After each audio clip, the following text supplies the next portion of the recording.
The sun was shining brightly on a warm summer day, the kind that makes you want to spend all your time outside. A group of teenagers had decided to spend the afternoon hanging out in the park, playing games and chatting. As they lounged on the grass, one of them suggested playing with a Ouija board. At first, the idea seemed harmless enough, just a fun way to pass the time. They found an old board in one of their backpacks, and they set it up on a picnic table. They all placed their hands on the planchette, giggling nervously as they asked it silly questions. But then, something strange began to happen.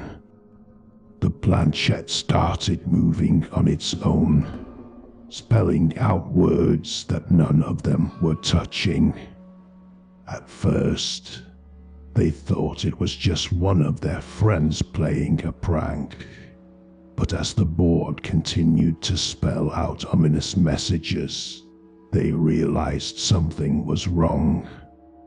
Suddenly, the planchette flew off the board, and the air around them grew icy cold. They all felt a sense of dread wash over them as a dark, sinister presence seemed to fill the space. The group of teenagers had unwittingly summoned a demonic entity. At first, they tried to brush it off as just a silly game gone wrong, but as the days went on, they couldn't deny that something was seriously wrong. Strange things started happening around them, objects moving on their own, shadows moving in the corners of their eyes, a feeling of being watched constantly. As time went on, the demonic presence grew stronger, and the teenagers started experiencing terrifying nightmares and waking up with unexplainable injuries. They knew they had to find a way to banish the demon before it was too late. They consulted various experts, from priests to paranormal investigators, but none of them could help.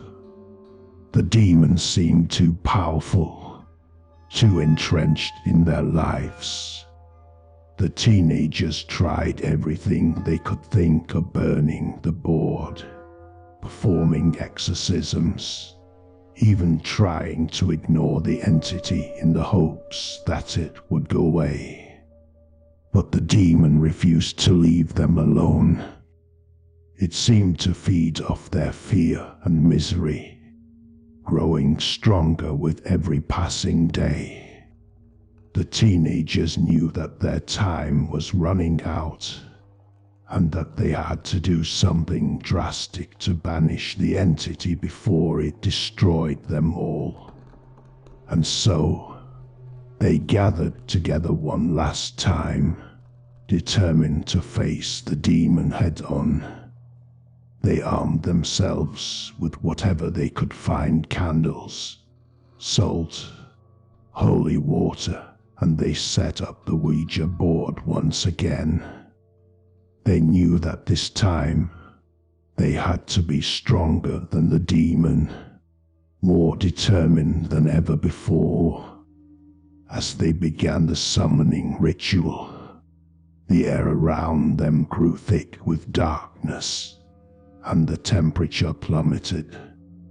They could feel the demon's malevolent presence all around them, like a cold, suffocating fog. And then, they heard its voice, a deep, guttural sound that sent shivers down their spines. "Who dares summon me?" the demon growled. "Who dares to challenge my power?" The teenagers stood firm, their hands clasped tightly around the planchette. They spoke as one, their voices trembling but determined. "We summon you to banish you," they said. "We will not be afraid of you any longer. We command you to leave us alone and never return." The demon let out a blood-curdling scream, and the ground shook beneath their feet. But the teenagers stood firm, refusing to be intimidated. And then, just as suddenly as it had appeared, the demon was gone, leaving behind nothing but a cold, empty silence. The teenagers breathed a sigh of relief, feeling as though a great weight had been lifted from their shoulders. They hugged each other and celebrated their victory over the demon. They were relieved that it was finally over, but they couldn't help feeling that something wasn't quite right. It was as if the demon had left behind a residue of its presence, a feeling of unease that lingered in the air. Days turned into weeks, and the teenagers went back to their normal lives. They tried to put the experience behind them, but they couldn't shake the feeling that something was off. Strange occurrences continued to happen around them, though they couldn't tell if it was just their imagination or if the demon had truly left its mark on them. One night, the group gathered together once again, this time for a movie night at one of their houses. As they settled in to watch the film, they heard a knock at the door. One of the teenagers got up to answer it, but when they opened the door, there was no one there. The group shrugged it off, thinking it was just a prank. But then they heard the knock again, and again. Each time they opened the door, there was no one there. Suddenly, the lights flickered and went out, plunging the room into darkness. The group screamed, trying to find their way to the door in the pitch blackness. But then, they heard a sound that made their blood run cold, the sound of the planchette moving across the Ouija board. They froze, unable to move as they listened to the board spell out a message. "I'm still here," it read. "You can't get rid of me that easily." The teenagers screamed and ran out of the house, fleeing into the night. They knew that they had made a terrible mistake, that they had underestimated the power of the demon. They had thought they had banished it, but it seemed that it had never truly left them.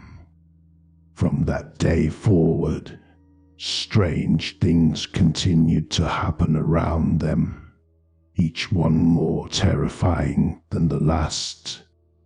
They tried to fight back, to banish the demon once and for all, but it seemed that it had taken up permanent residence in their lives.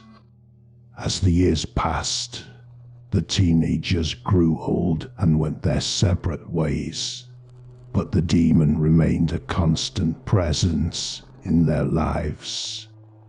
They knew that they would never be able to rid themselves of it, that they would be haunted by it for the rest of their days. And so, the story ends not with a resolution, but with a warning to never underestimate the power of the unknown. to never play with forces beyond your understanding. For once you invite the darkness in, it may never truly leave you.